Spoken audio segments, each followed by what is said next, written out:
함께 합시다. 예수는 그리스도시요 살아계신 하나님의 아들이십니다.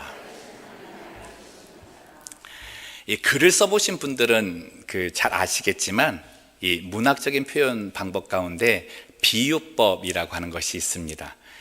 가령 은유법이라고 하면 이런 모습이죠. 내 마음은 호수다, 뭐 이렇게 표현하는 거 있잖아요. 그런 거를 우리가 비유라고 하고 하는데, 이 패러블이라고 하는 이 비유는 그 목적이 있습니다. 말을 전달하고자 하는 사람의 그 본 의미를 잘 이해시키기 위해서 그 내용을 삶의 쉬운 이야기에 빗대어 가지고 설명을 해주는 거죠. 그러다 보니까 이 비유를 사용하게 되면 저 사람이 내게 무슨 이야기를 하겠는가라고 하는 것에 대한 이해가 빨리 올 수 있습니다. 예수님께서 우리들에게 하나님의 말씀을 전해주실 때 이 방법을 많이 사용하셨습니다. 본문 4장 33절 34절 말씀을 보시면 예수께서 이러한 많은 비유로 그들이 알아들을 수 있는 대로 말씀을 가르치시되 비유가 아니면 말씀하지 아니하시고 다만 혼자 계실 때에 그 제자들에게 모든 것을 해석하시더라 라고 말씀합니다. 예수님께서 이 땅에 오셔서 우리들에게 전해주신 내용은 하나님 나라의 이야기입니다. 근데 그 하나님의 나라의 이야기는 하늘의 이야기입니다. 그래서 땅에 속한 우리들이 그 하나님의 나라의 이야기를 바로 들어서는 이해할 수가 없는 거였죠. 그래서 예수님께서는 그 하늘의 이야기, 하나님의 나라의 그 비밀을 우리에게 설명해 주실 때 이 비유를 사용을 해 주셨습니다. 예수님은 당시의 스토리텔러였습니다. 굉장히 이야기를 잘하셨습니다. 오늘 우리들이 함께 나눈 이 이야기도 4가지 밭에 대한 비유인데, 당시의 이스라엘 사람들은 이 밭에 대한 비유 이 이야기가 굉장히 상식적이었고 삶에 딱 들어맞는 이야기였습니다. 그러다 보니까 이 이야기를 들으면서 예수님께서 이 이야기를 이렇게 풀어나가시는구나 라고 하는 것을 발견할 수 있었던 거죠.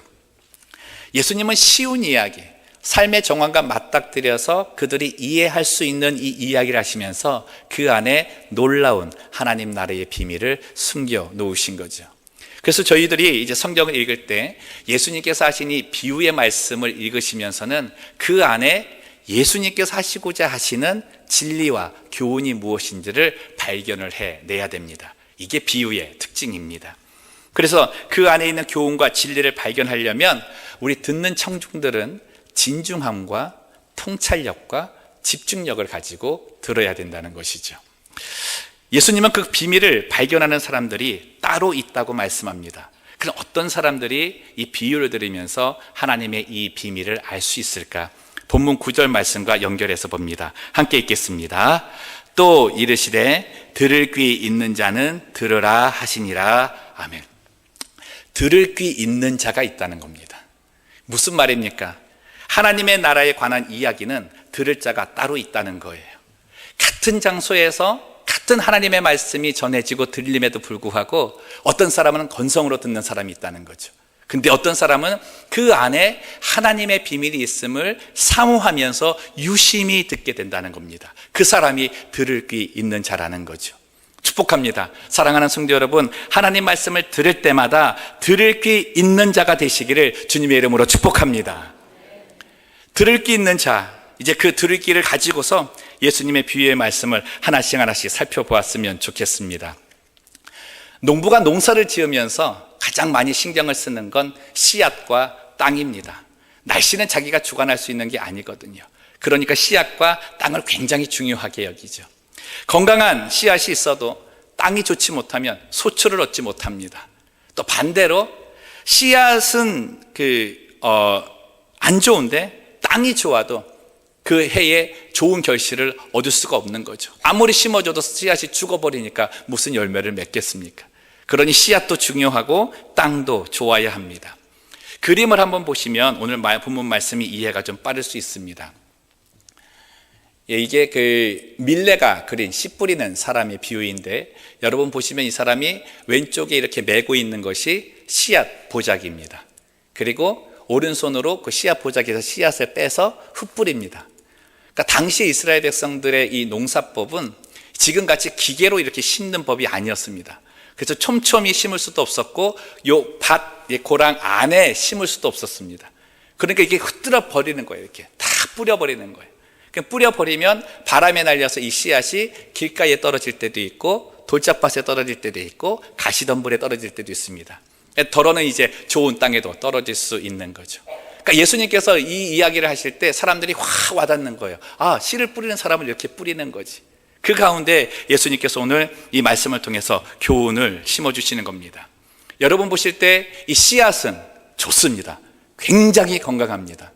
저희가 함께 읽은 이 마가복음 이제 4장 1절에서 9절까지 말씀은 네 가지 밭에 대한 설명을 주시면서 14절부터 20절까지는 해석을 해 주십니다.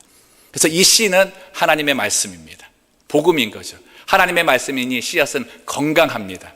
근데 나머지 네 가지의 밭을 뭐라 그래요? 그 말씀을 받는 사람들이다라고 얘기를 합니다. 그럼 씨 뿌리는 자는 예수님인 거죠. 그러니 씨앗은 굉장히 건강합니다. 소출이 뭐에 따라 달린다는 거예요? 밭에 따라 달린다. 밭에 따라서. 우리가 함께 나눈 것처럼 이제 길가, 돌밭, 가시떨기, 좋은 땅 네 가지 밭을 가지고 저희가 나누는데요. 이 네 가지 밭이 이렇게 길가로, 돌밭으로, 그리고 가시덤불로, 좋은 땅으로 구분되는 기준이 있습니다. 그때가 언제냐면 하나님의 말씀이 그 밭에 떨어질 때 구분이 됩니다. 그 말씀을 받는 사람의 반응에 따라서 그 사람이 길가밭도 될 수 있고 돌밭도 될 수 있고 가시덤불도 될 수 있고 좋은 땅도 될 수 있다는 것이죠. 오늘 말씀 보는 가운데에 정말 나는 하나님의 말씀이 내 마음에 닿을 때 어떠한 반응을 주는가, 그것 한번 살피면서 은혜를 받으셨으면 좋겠습니다. 첫 번째 반응은 길가와 같은 사람입니다. 15절 말씀 같이 읽겠습니다. 시작. 말씀이 길가에 뿌려졌다는 것은 이들을 가리킴이니 곧 말씀을 들었을 때에 사탄이 즉시 와서 그들에게 뿌려진 말씀을 빼앗는 것이요. 우리 성도님들 가운데에 혹시 공원에 이렇게 가셔서 벤치 앉아 계시다가 이 비둘기가 좀 많이 모여있는 이런 거 경험해 보신 적이 있으십니까? 저도 그런 경험이 좀 있는데, 예전에 과자 한 봉지를 이렇게 가져가서 벤치에서 먹다가 비둘기가 저쪽에 굉장히 많은 거예요. 우리 성가대 요자릭처럼 이거 굉장히 많았어요. 색깔도 비슷하네요. 굉장히 이렇게 있었어요. 그래서 무료였길래 한번 그런 생각이 좀 들었어요. 야, 저 비둘기를 내 앞에 좀 오게 좀 해야 되겠다. 그래가지고 과자 한 봉지에서 이제 부셔가지고 한 줌을 빼서 앞에다가 싹 뿌렸거든요.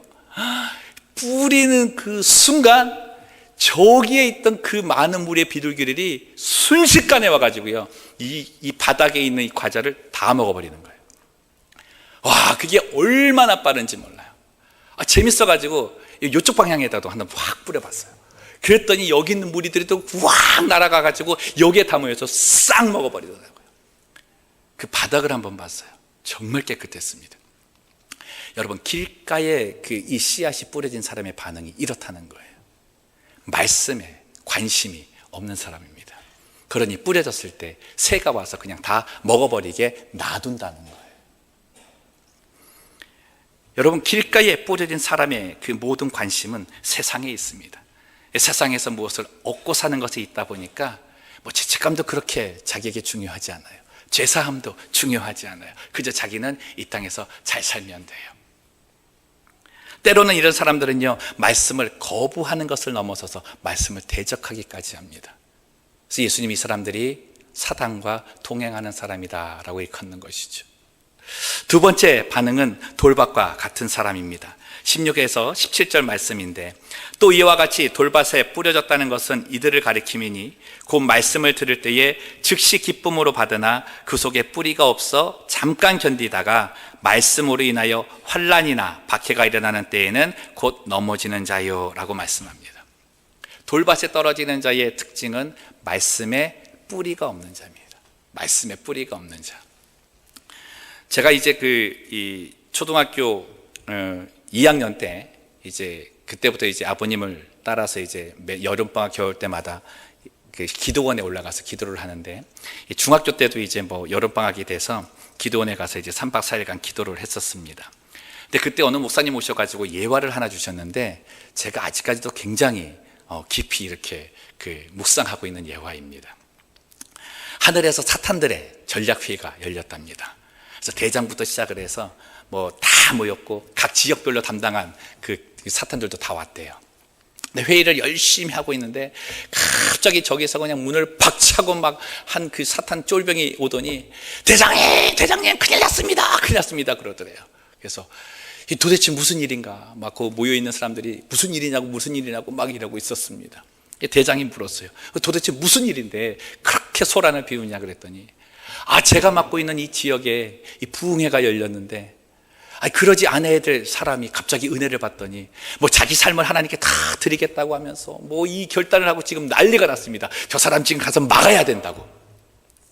그랬더니 이제 그 전략회의에 있던 이 사단들이 그러는 거죠. 야, 그거 어떻게 막아야 되냐. 야, 이거 큰일 났다. 이러고 있는데 대장이 딱 이러는 거예요. 그 사람 이름이 뭐냐. 그랬더니 누구입니다.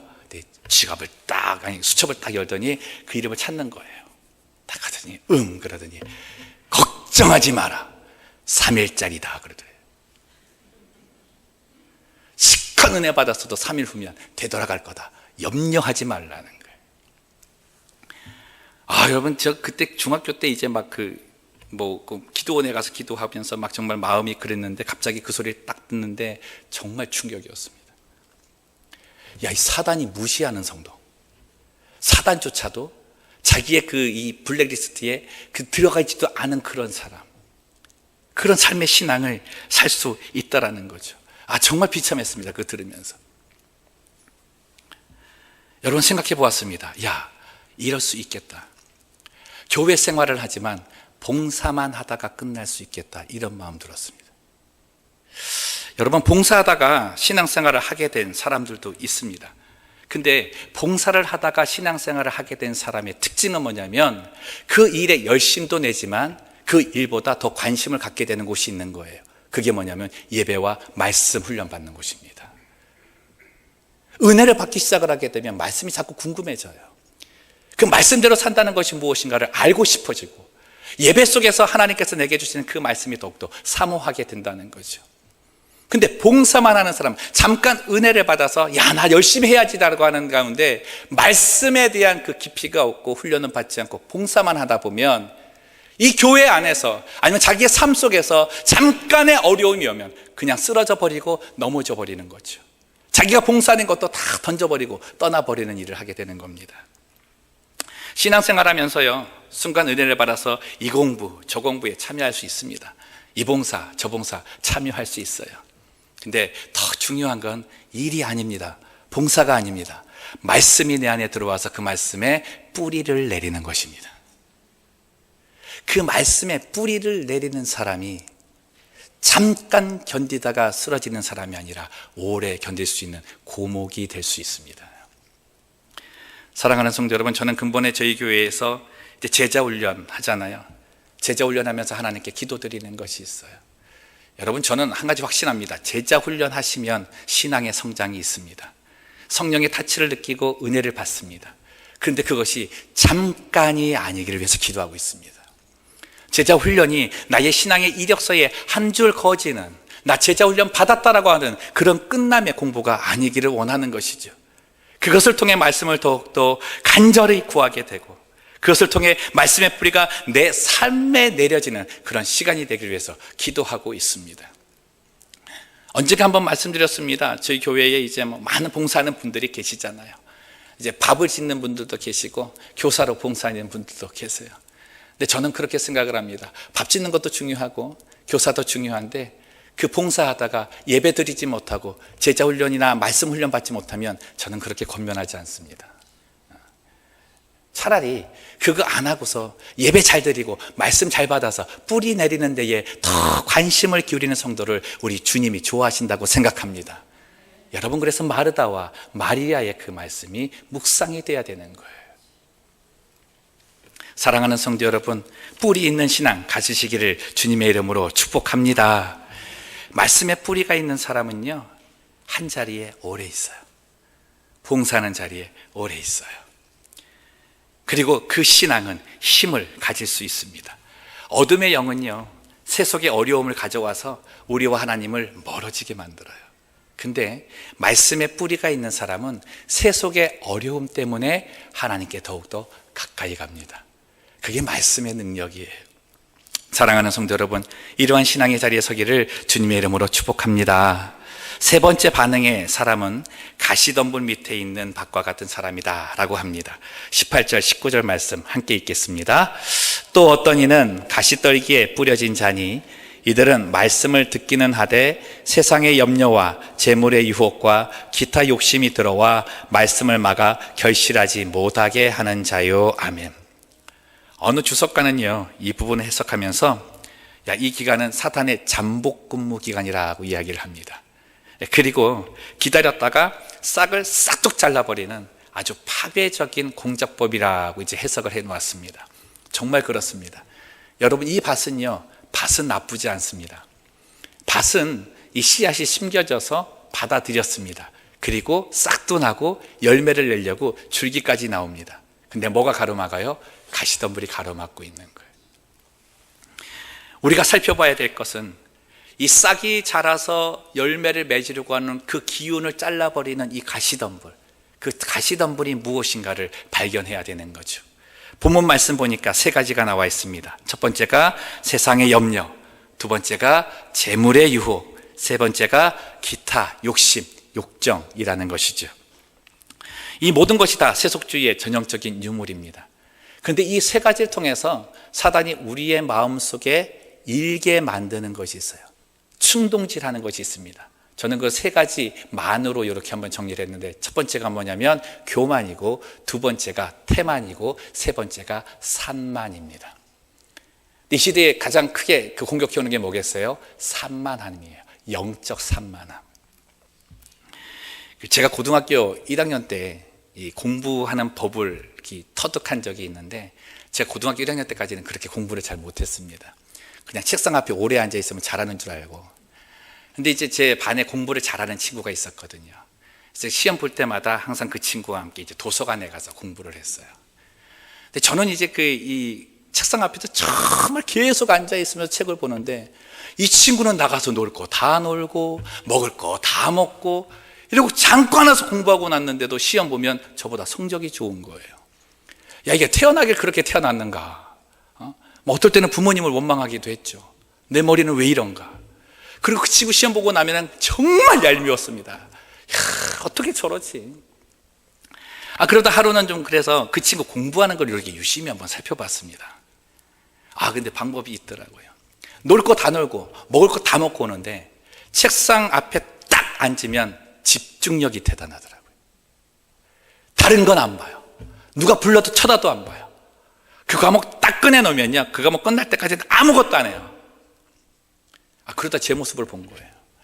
저는 책상 앞에만 오래 앉아 있었지, 누가 부르면 뭐 있으면 이 책 있으면 또 이거 보고, 또 뭐 하다가 이상한 얘기 나오면 머릿속에 딴 생각하게 되고 막 이러기 시작을 하는 거예요. 야, 이게 아니구나. 그때부터 이제 집중력을 갖기 위한 훈련을 가진 거죠. 정말 효과가 나타나더라고요. 여러분, 신앙도 그래요. 아무리 오래 다녔어도 신앙의 집중력, 하나님을 바라보는 집중력을 잃어버리면 영적 산만함 때문에 열매가 없다는 겁니다. 여러분, 한번 우리의 그 신앙 모습을 한번 점검을 한번 해보십시오. 이런 소리가 내게 유혹으로 달려온다면 나는 가시덤불에 가려있는 사람입니다. 첫 번째, 내 스스로 자신을 네가 지켜라. 아무도 너를 돌아봐 주지 않을 것이다. 이 세상의 염려가 주는 소리입니다. 두 번째, 부가 너희에게 안전과 권력과 행복을 가져다 준다. 우리의 우상이 되어버린 이 재물의 유혹이 주는 소리입니다. 세 번째, 네 자신을 기쁘게 하고 살아라. 가질 거 한번 다 가져보고 살아라. 누릴 거 한번 다 누려보고 살아라. 기타 욕심들로 가득 찬 소리이죠. 이것들이 우리에게서 무엇을 빼앗아간다고요? 하나님께 집중하는 시선을 강탈해 가는 것입니다. 이것 때문에 열매를 못 맺는 거죠. 우리가 정말 하나님께로 돌아올 수 있으려면 영적 산만함에서 벗어나야 합니다. 그래서 가시덤불과 같은 그 좋은 땅, 그 밑에 있는 땅이, 그것이 다 제거되었을 때 아름다운 열매를 기대할 수 있게 되는 것이죠. 네 번째 반응의 땅은 좋은 땅입니다. 좋은 땅. 20절 말씀 같이 읽겠습니다. 좋은 땅에 뿌려졌다는 것은 곧 말씀을 듣고 받아 30배나 60배나 100배의 결실을 가는 자니라. 좋은 땅이 어느 땅입니까? 좋은 땅, 비옥하게 보이는 땅, 좋은 땅이 될 수 있겠죠. 좋은 땅은요, 결실 있는 땅입니다. 그 땅이 좋은 땅입니다. 아무리 보기 좋아도 열매 없으면 그 좋은 땅이 아닙니다. 결실이 있는 땅이라고 말씀하는 거죠. 근데 예수님은 이 좋은 땅을 설명하시면서 그 안에 또 다른 비밀 하나를 숨어 놓습니다. 그게 뭐냐면 오늘 본문 말씀 보면 4가지의 땅을 말씀하시는데 설명만 나와 있습니다. 이 제자들에게 말씀하시면서도 이 땅은 이렇다, 저 땅은 저렇다 설명만 해놨어요. 뭐가 없냐면 명령이 없습니다. 너 이제 좋은 땅이 되어야 돼 라는 명령이 없습니다. 이게 비밀입니다. 뭐냐면 하나님의 말씀을 받고 반응하는 자는 이미 좋은 땅이라는 겁니다. 이미 좋은 땅이라는 겁니다. 예수님께서 오셔서 모든 사람이 길가와 같은 밭이었고, 모든 사람이 돌밭과 같은 밭이었고, 모든 사람이 가시덤불에 떨어진 밭과 같은 사람들이었습니다. 근데 예수님이 오셔서 그 말씀을 듣고 그 주변에 있는 그 제자들은 좋은 땅이 이미 되어 버렸다는 것이죠. 그 말씀 오늘 하시는 겁니다. 예수를 구주로 내가 영접하고 하나님의 말씀을 내 마음에 담으면서 그대로 따르기를 소원하는, 그대로 따르기를 소원하는 모든 성도들이 이미 좋은 땅이라는 것입니다. 그러니 내가 예수를 믿다 그러면 나는 좋은 땅이라는 것이죠. 옆분에게 얘기합시다. 당신이 좋은 땅입니다. 좋은 땅이 어떤 땅이라 그랬어요? 뭐가 있어야 된다고요? 열매가 있어야 돼요. 결실이 있어야 돼요. 여러분 30배, 60배, 100배, 우리는 언제나 100배를 기대하고 있죠. 그렇죠? 근데 주님은 그렇게 말씀하지 않으세요. 30배도 괜찮아요. 60배도 괜찮아요. 100배면 더 좋을지 모르지만 결실을 거두라는 겁니다. 사랑하는 성도 여러분, 이 결실에는 정말 놀라운 은혜가 있어요. 이 나무가 이제 심어져서 이제 줄기를 내고 이제 열매를 맺었잖아요. 여러분 그 열매 안에 뭐가 있습니까? 씨가 있는 거예요. 하나님의 복음의 말씀이 심어졌을 때 그 열매를 통해 또 나는 것은 씨앗입니다. 예수님께서는 이 좋은 땅을 말씀하시면서 단지 좋은 땅에 머물라 그러시는 것이 아닙니다. 그 열매에서 나오는 씨앗을 이제는 너희가 뿌리라고 하는 거예요. 그러니 한 사람의 좋은 땅이 다른 밭도, 길가와 같은 밭, 돌짝과 같은 밭, 가시덤불에 뿌려진 그 밭 같은 것도 다 바꿀 수 있다는 것이죠. 여러분 그 좋은 예가 우리 다윗을 통해서 알 수 있습니다. 그 사진 하나 제가 보여드리려고 하는데 이게 동굴입니다. 동굴인데 위에 이제 거기는 그 빛이 들어오는 곳인데 공기도 통하게 되고 그러는데 이 동굴 중간 아래부터가 공간입니다. 위는 이제 바위고 이 공간 아래부터가 이제 그 사람들이 살 수 있는 곳인데 저기가 어디냐면 다윗이 사울이 자기를 죽이려고 하는 생명의 위협을 느껴서 마지막에 도망간 곳이 블레셋의 가드 땅입니다.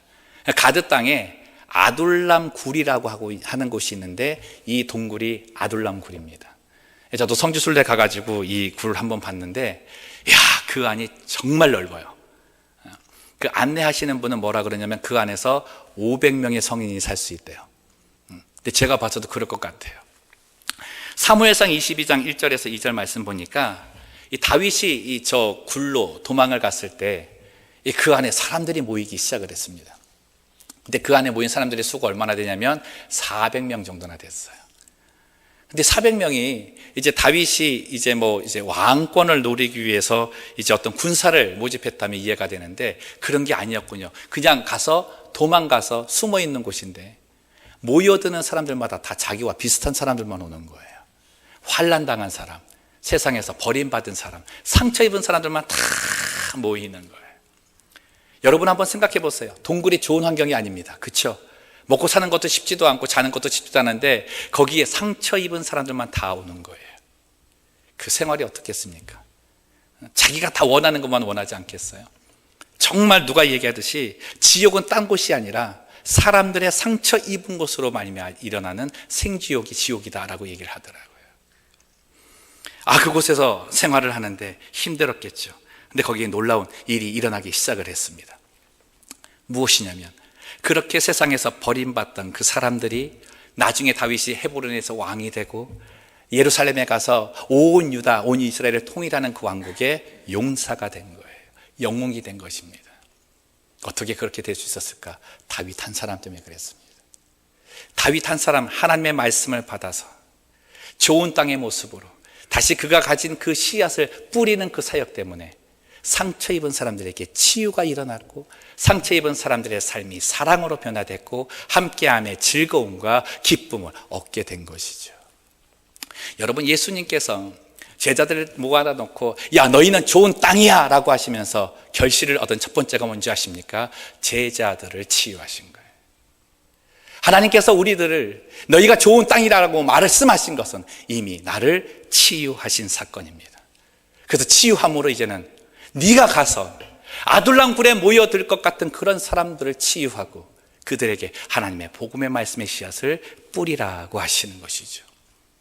사랑하는 성도 여러분, 이 일을 위해서 우리 주님께서는 그 십자가를 지셨고 부활의 능력으로 우리를 살려주셨습니다. 그 사명이 우리에게 있는 것이죠. 말씀을 정리합니다.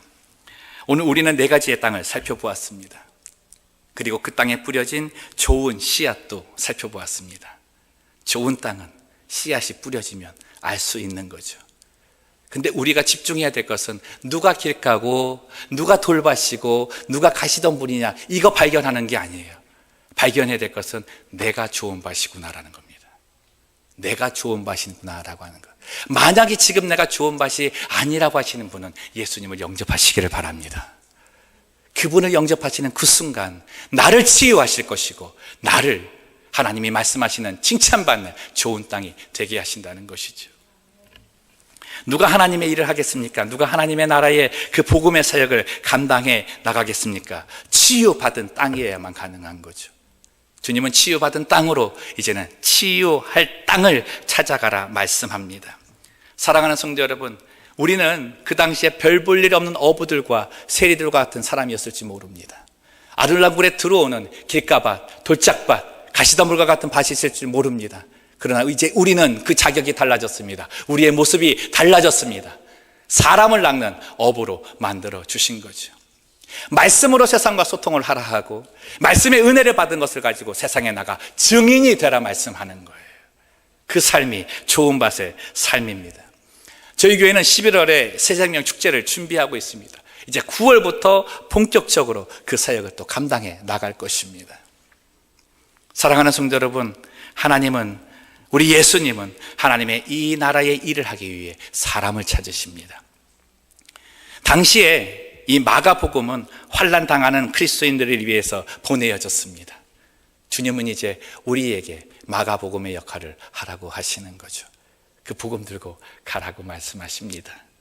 교회의 주인공은 당시 길가와 밭같이 예수님의 말씀을 처단해내는 대제사장이나 서기관이나 바리새인들이 아닙니다.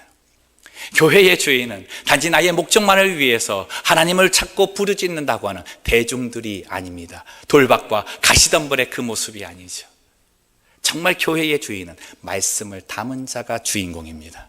그가 하나님의 말씀을 가질 거고 그가 예수를 주인으로 삼는 교회에서 복음의 씨앗을 뿌리며 살 것입니다. 뿌리십시오. 어디에 뿌리는가는 우리의 몫이 아닙니다. 흩어 뿌리는 가운데 떨어지는 곳에는 좋은 밭이 있을 겁니다. 저는 우리 포틀랜드 영락교회가 그 사명 감당했으면 좋겠습니다.